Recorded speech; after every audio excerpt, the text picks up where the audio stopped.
ഒരു സാധാരണ ഭിന്നത്തെ ശതമാനമാക്കി മാറ്റുവാനും ശതമാനത്തെ സാധാരണ ഭിന്നമാക്കി മാറ്റുവാനും നമ്മൾ പഠിച്ചു കഴിഞ്ഞു.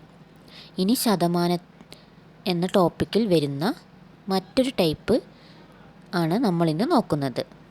അതായത് ഒരു സംഖ്യയുടെ എക്സ് ശതമാനം കൂടുകയും അതിനുശേഷം എക്സ് ശതമാനം കുറയുകയും ചെയ്താൽ ആ സംഖ്യയിൽ x²/100% കുറവുണ്ടാകും.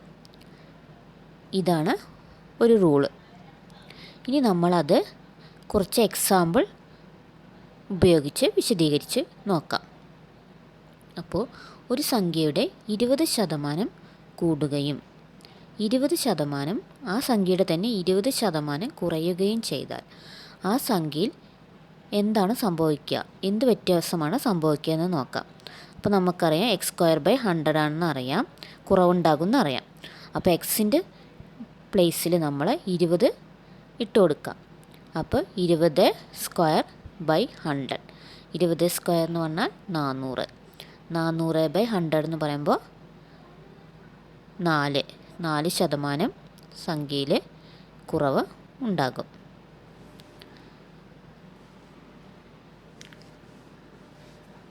ഇനി മറ്റൊരു ഉദാഹരണം ചെയ്തു നോക്കാം.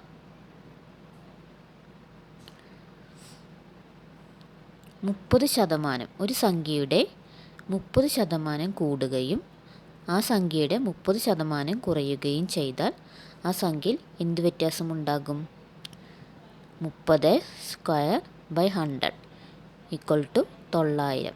900/100 = 9% കുറവ് ഉണ്ടാകും. ആ സംഖ്യയിൽ 9% കുറവ് സംഭവിക്കും.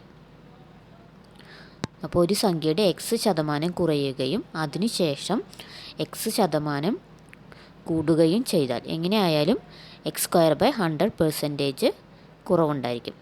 ഇനി മറ്റൊരു റൂള്, ശതമാനത്തിലെ മറ്റൊരു റൂളൊന്ന് നോക്കാം.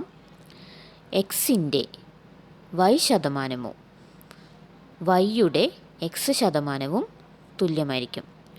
എക്സാമ്പിൾ പരിശോധിക്കാം. 20ൻ്റെ 40% 40ൻ്റെ 20% എത്രയാണ് എന്നൊന്ന് നോക്കാം. എന്തായാലും തുല്യം തന്നെ ആയിരിക്കുമല്ലോ അല്ലേ? ഒന്ന് തുല്യമാണോ നമുക്കൊന്ന് നോക്കാം. അപ്പോൾ 20ൻ്റെ 40% = 20 × 40% എന്ന് പറയുമ്പോൾ 40/100. സീറോകൾ താഴെയും മുകളിലുള്ള സീറോയൊക്കെ നമ്മൾ ക്യാൻസൽ ചെയ്തിട്ട് 2 × 4 എന്ന് പറയുമ്പോൾ 8. നമ്മളിതൊക്കെ ഒന്ന് വെട്ടി ചെറുതാക്കി. ഇനി 40ൻ്റെ 20%. അപ്പോൾ 40 × 20/100. താഴെയും മുകളിലുള്ള സീറോ ഒക്കെ ക്യാൻസൽ ചെയ്യുക. 4 × 2 8. ഇപ്പോൾ രണ്ടും 40ൻ്റെ 20%വും 20ൻ്റെ 40% എത്ര തന്നെയാണ്? തുല്യമാണ്. 8 തന്നെ ആയിരിക്കും.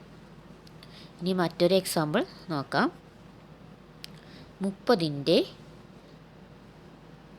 60%വും 60ൻ്റെ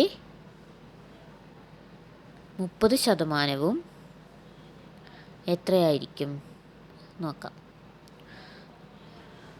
അപ്പോൾ 30ൻ്റെ 60% എന്ന് പറയുമ്പോൾ 30 × 60/100.